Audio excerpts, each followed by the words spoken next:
filmmaking in US.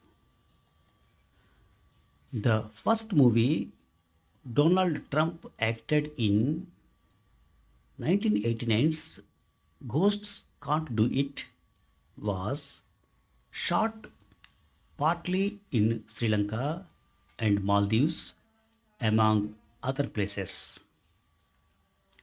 And now he's threatened 100% tariff on American films made abroad. He's partly right that other countries have stolen America's filmmaking business like candy from a baby, but only about the baby, that is, America has had a crybaby problem for 8 months and it is only getting worse. Hollywood, in whose defense Trump wants to raise his newest tariff wall, is more than happy to spread candy around.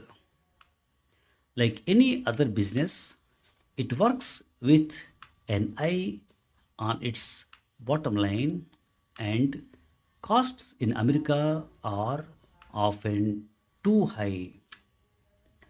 Shooting in a foreign locale, despite the flight, hotel, and other logistics, can be cheaper, especially when foreign governments are willing to offer single window clearances and tax breaks, and those savings make the US film industry stronger, not weaker. Beyond costs, multinational collaborations are the norm in filmmaking because top talent in acting, direction, music, cinematography, etc., is spread around the world.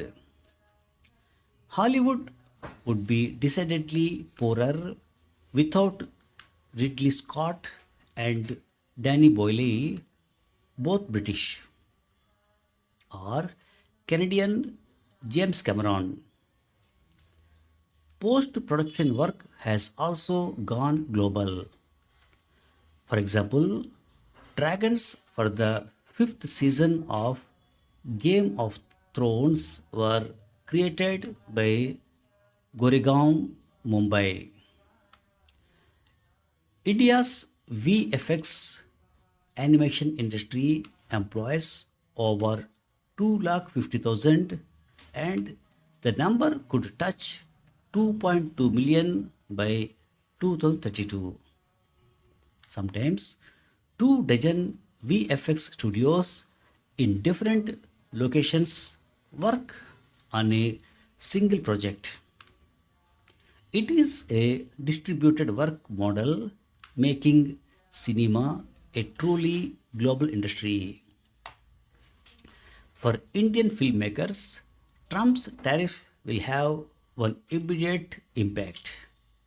It will double the cost of screening films in US. A market worth up to $150 million a year will be impacted.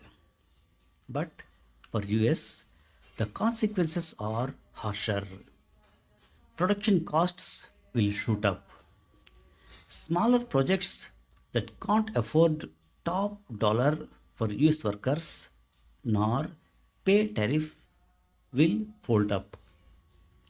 Cinema tickets will be pricier. Okay, now we come back to Trump's first movie, shot partly abroad. He got an award for it, Golden Raspberry for Worst Supporting Actor.